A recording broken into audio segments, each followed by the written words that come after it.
اللهم صل على محمد وعلى آل محمد كما صليت على إبراهيم وعلى آل إبراهيم إنك حميد مجيد.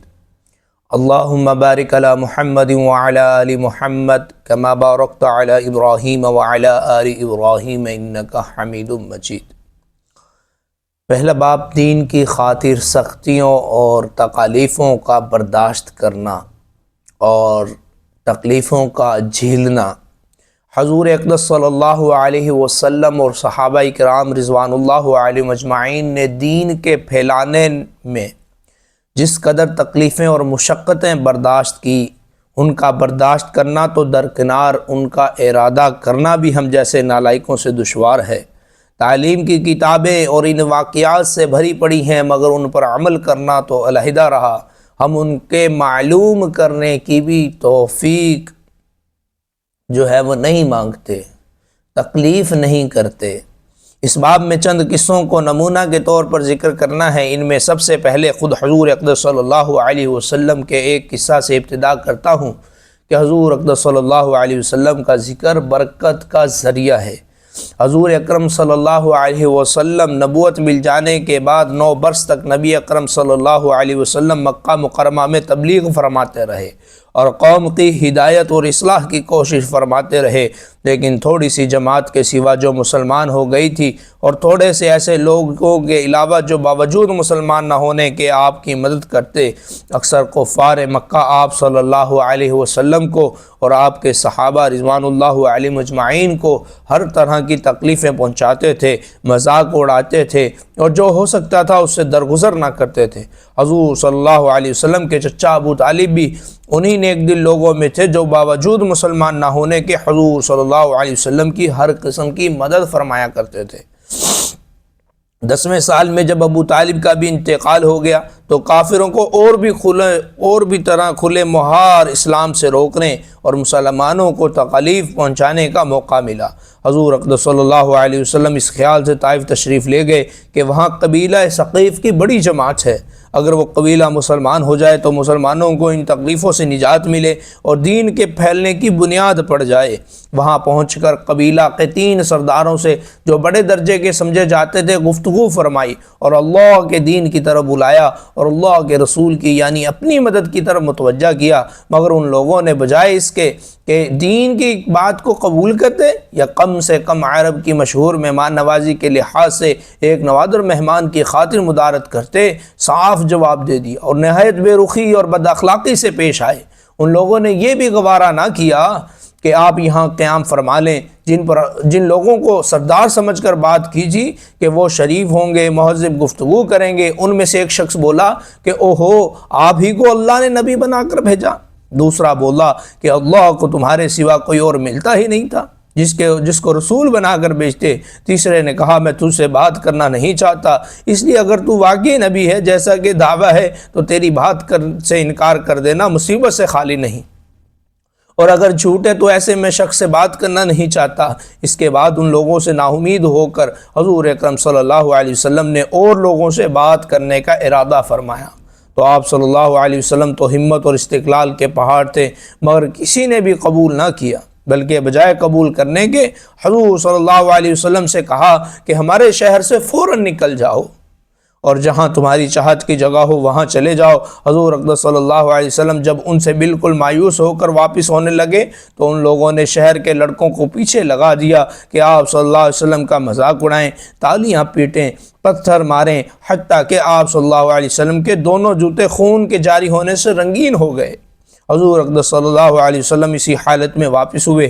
جب راستہ میں ایک جگہ ان شریروں سے اطمینان ہوا تو حضور صلی اللہ علیہ وسلم نے دعا مانگی، اللہم الیک اشکو ضعفت قوتی وکیلت اللہم الیک اشکو ضعف قوتی وقلت حیلتی وہوانی علی الناس یا ارحم الراحمین انت رب المستضعفین وانت ربی الى من تکلن الى بعید یتجہمنی ام الى عدو ملکتہ امری ان لم یکن بک علی غضب فلا ابالی ولکن عافیتک ای اوسع لی اعوذ بنور وجہک.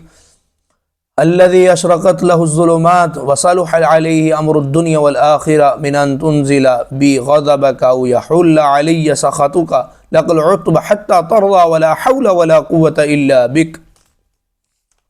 دعا کا ترجمہ ہے: اے اللہ، تجھی سے شکایت کرتا ہوں میں اپنی کمزوری اور بے کسی کی اور لوگوں میں ذلت کی اور رسوائی کی۔ اے ارحم الراحمین، تو ہی ضعفاء کا رب ہے اور تو ہی میرا پروردگار ہے۔ تو مجھے کس کے حوالے کرتا ہے؟ کسی اجنبی بیگانہ کے کہ جو مجھے دیکھ کر تو شروع ہوتا ہے اور منہ چڑھاتا ہے، یا کسی دشمن کے جس کو تو نے مجھ پر قابو دے دیا؟ اے اللہ، اگر تم مجھ سے ناراض نہیں تو مجھے کسی کی پرواہ نہیں۔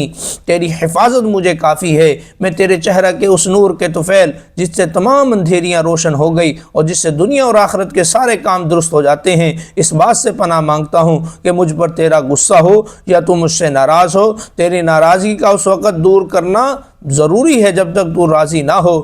نہ تیرے سوا کوئی طاقت ہے، نہ تیرے سوا کوئی قوت ہے۔ مالک الملک کی شان قہاری کو اس پر جوش آنا ہی تھا کہ حضرت جبریل علیہ السلام نے آ کر سلام کیا اور عرض کیا: اللہ تعالیٰ نے آپ کی قوم کی وہ گفتگو جو آپ سے ہوئی اور ان کے جوابات سنے، اور ایک فرشتے کو جس کے متعلق پہاڑوں کی خدمت ہے آپ کے پاس بھیجا ہے کہ آپ جو چاہیں اس کو حکم دیں۔